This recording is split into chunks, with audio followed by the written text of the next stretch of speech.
Watched a black and white film alone. The next moment, lightning flashes. The princess in the movie traveled across the screen to the real world of humans. She was covered in black and white. This made Roy both scared and curious. He was just about to approach when the princess hit him with a bottle of wine. Before he knew it, the princess was rushing to the door. She was so excited by the colorful world. She kept asking Roy the names of the colors. Roy explained as he followed carefully behind. He had loved the heroine of this old film for a long time. He thought the princess was the spirit of a deceased actress. He was just about to express his affection when he was hit again, fearing that someone would find out. Roy had to take her out of the cinema first and put the dress over the princess' head, but this spooky behavior, it attracted the attention of the police. He was just about to lift the dress. The princess suddenly attacked the policeman. Roy was terrified and ran back to his house with the princess. After careful questioning, he learned that it was not the spirit of an actress. It was Lisa, the princess from the movie world. Because the world there was black and white and monotonous, so she wanted to see the human world. Lisa said that from now on you are my servant. Roy was reluctant, but he couldn't resist Lisa's insistence. The next day he did as she asked. He took her to see the place where the film was made, because Lisa had always been curious how the characters in their films were created. Roy was already a director's assistant, so no one would stop her from coming in and out of the set, worried that Lisa's identity would be discovered. So Roy took her to the dressing room. She was told to cover her black and white skin with makeup. It didn't take long for Lisa to put on her makeup. Roy was stunned. I had no idea that the princess would look so glamorous with her makeup on. Took Lisa through the place, telling her not to touch anything here. However,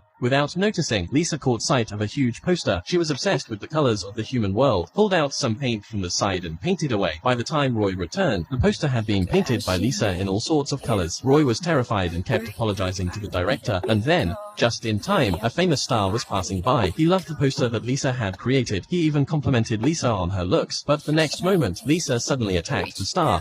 The star is a very important person on the set. He could have lost his job if he had hit him, but Lisa didn't realize the seriousness of the problem. She went about her business and visited the set as usual. She had barged onto another set by mistake. The director tried to pull her off. Lisa beat her up again. People were too embarrassed to hit a woman, so they pointed the finger at Roy without saying a word. He was pinned to the ground. He was punched and kicked. Ever since Roy brought Lisa onto the set, she's been in trouble, and it was Roy who ended up taking the blame. He'd had enough of Lisa's arrogance, and he didn't want to be a servant anymore. Now he just wants to get rid of Lisa, but Lisa's amulet is gone, and then she asked Roy to find it for her, in a commanding tone. Roy said angrily, I'm not a servant, you can find it yourself.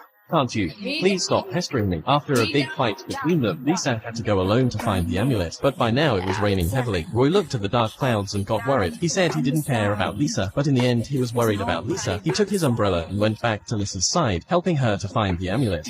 Kept groping in the grass in the rain, and Lisa's eyes grew milder. She wasn't really arrogant, it's just that in the world of movies Lisa is really a princess. She was used to doing things her own way. Roy saw her acting like a child, and he laughed out loud, so he stopped being angry with Lisa. Lisa apologized to Roy for being wrong. She took the amulet carefully, and a smile appeared on her face. The quarrel had disappeared. The rain stopped at that moment. A rainbow suddenly appeared in the sky. Lisa looked at it in awe. It was like nothing she had ever seen in the black and white world. Roy told her, legend has it that if the rainbows appear at the same time, then the wish that was made would surely come true. If it was possible, I would like to see it with Lisa when it happens. Lisa just smiled and said, let me think about it. As their relationship improved, the good news came with it. Roy had always had a dream of being a director. He often watched films alone to improve his skills. He envisaged that one day to direct a film himself. Today there was a good news from the company. Roy was asked to write a script. If it was approved, he could direct the film. Roy was overjoyed, but he didn't know that it was his goddaughter who had arranged it. Her name was Anna, although she was the daughter of the owner of the film group, but she didn't have a lot of pretensions. She had noticed the hard-working Roy a long time ago. She grew fond of him. That's why she asked her father to give Roy a chance. Roy didn't know about it. He thought it was a reward for his hard work. Now all he wanted to do was write a good script, but he didn't have any ideas at the moment, so he went to the old curator of the cinema for advice. The old curator told him, life is the best teacher. Only real emotion can move an audience the most. Roy was enlightened.